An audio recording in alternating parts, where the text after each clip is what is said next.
Okie dokie. Here's the quick and dirty version of what you're going to do today. One, your photos.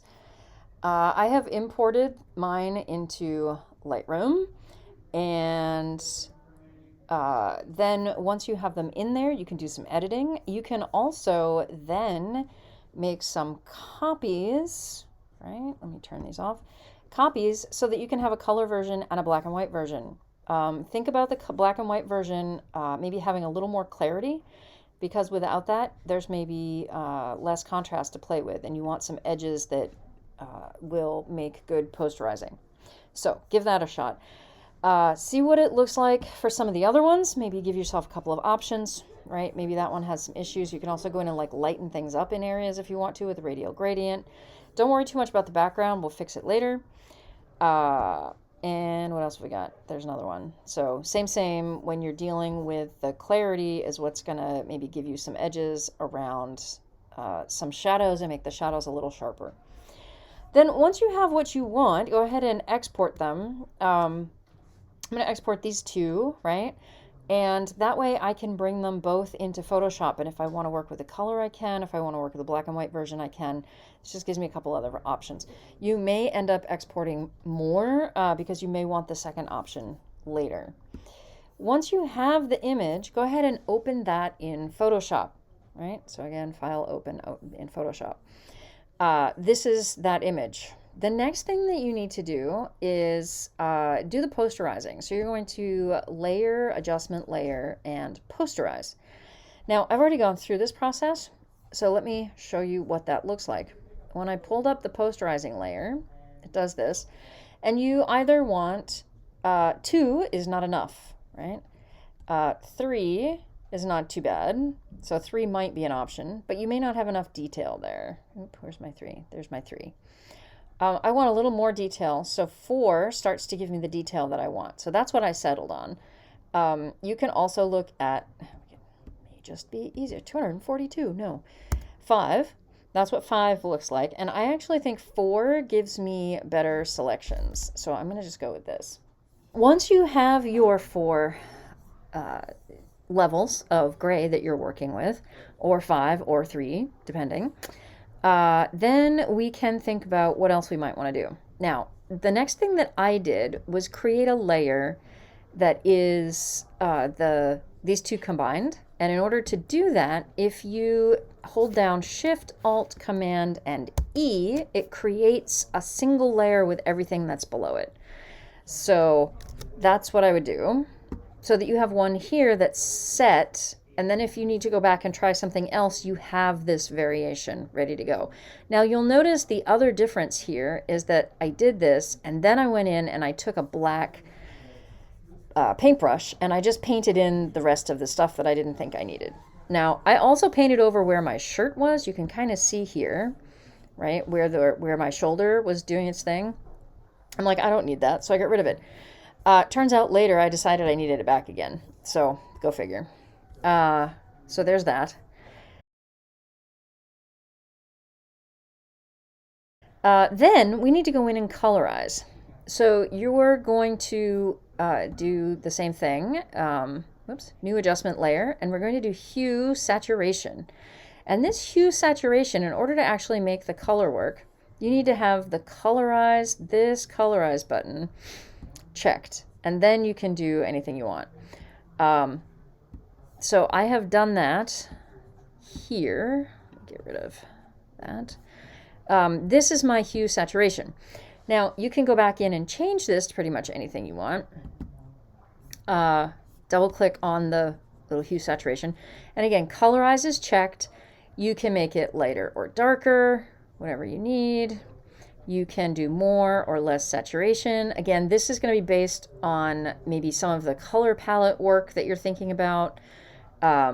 We haven't really done that yet, but you could try some of these things, and then when you do the painting that you're going to do before you actually paint the canvas for this project, we're going to do the grid to come up with your exact colors. So go ahead and mess around with the color schemes here until you find one that you like. Then we're going to go back in here And we're going to add another hue saturation. You're going to have 3 hue saturation adjustment layers here. The next one I did is I went and I created a layer mask, right? So to do this, I'll start from scratch. I would go to my magic wand, contiguous, and you can see how, oops, let's do this, deselect, contiguous. It gets all my hair and everything because this is all connected to the background. Here, paint.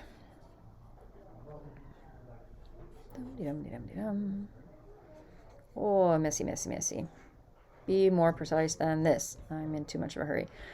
And I like went in and got around my earrings and all that good stuff. So then switch back so that you can see that selection, right? And once you have the selection, you can go up to layer, new adjustment layer, hue saturation, and it will create it with the layer mask, right? And then you can, whatever you're changing is just the background color, right? So this is mine for this one.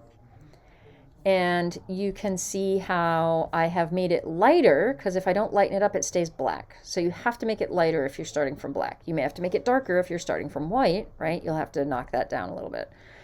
So find the value that you need and then find the color that you want. And I'm going for something of a split complementary here, a little bit of a greenish blue and the purple, and we'll see how those go together. Once you have a background that you like, we have some options. The next thing as I went in and selected just the area that is the what would be a shirt, because like my floating head was not really working for me. So I went in and selected the next area and created a second hue saturation layer, attempting to match more or less the color of, go back here, this color here to match roughly here. And it's not exact, but it's close enough for government work, right? So, but it's close enough. So that gives me a shirt to go with the rest of this, so you can see the rest of my body and have the background just be this area. Then I wanted to try some other things. So I made another single layer with everything in it, right? Because that's where I was. And then I wanted to try selecting just the highlights, right? So if I go back to my magic wand tool and I select on this layer, just those highlights, but I want it not contiguous, but throughout the whole thing, right? Because it's posterized, it'll pull up everything that is that color. And my tolerance is 1. It could probably be like a little bit more than that. It's fine. And then I made another hue saturation layer, and I went in and tried yellow as a highlight color. And then I made another one, same, and I made it purple. So what I did is I just copied this layer, so the selection would be the same, and then I went in and changed the color. So I could, for example, take this down, make another layer, then I could blink that, go into this one, and decide what I wanted was like, I don't know, neon green as a highlight, whatever I like wanted, right? So I could mix this up a little bit. I could go more purpley. I wanted to see what happened if the purple was similar to the background, or if I was going to go with the yellow, which would be sort of the complement to the purple, just to see what would happen. And you also have the option, again, to knock it down so it's not quite so saturated, and then we can worry about matching the color that you have on the screen to what you choose to mix for paint and then apply to the final painting. So, options. This way you are using your digital tools to explore options before you get tied to anything, right? So go ahead and do this. I'm expecting to see some of this experimentation, not just the final product. Now, that said, we are now going to create the grid that you need, because you're going to need the grid in order to do the drawing. To get the grid in Photoshop, you need to go to View, New Guide Layout. It will come up with some default. You need both columns and rows, and you need to have no gutter, because we don't want to have a gap between our columns or our rows. You are going to need an even, fairly evenly spaced. 8 by 12 tends to work out not too badly. But then we're going to define it so that they are square spaces. So if you just leave it, they look sort of square, but they're not exactly square. So you can experiment with, if I try 20 millimeters, obviously it's not enough because it's not going all the way across. So what happens if I do 25 millimeters? Almost there. If I try 26, ooh, that's even closer. But if I try 27, they all go away because 27 doesn't fit that way. So I'm going to try 26. And if I then give the same height, put in 26 here, my 12 rows doesn't quite reach all the way down. So what happens if I do 13 rows? I'm pretty close. I only have a little bit of extra here and at the bottom. So that will be a good number of rows and columns and a good size for that gap so that they are squares in my grid and not rectangles. That's important. Also make sure that the preview button is checked because otherwise it doesn't show the changes that you just put in. Also, if you have guides already, you can clear the existing guides. So those would be two things to check as well. Then, once you hit OK on that, you're going to take your screenshot here because that screenshot is what we're going to print. So it has the guides on it. So go ahead and do a partial screenshot with a little bit of the gray around the outside. And then that screenshot is what you are going to drop into the, where did I put it?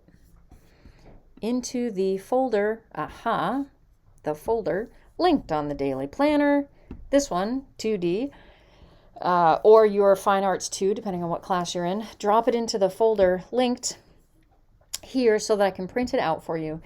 And you will have your options. If you have a couple of options you'd like to see for colors, please feel free to drop them in there. We're not going to print a lot of them, but I think I can do up to 2 for each person if that's what you would like.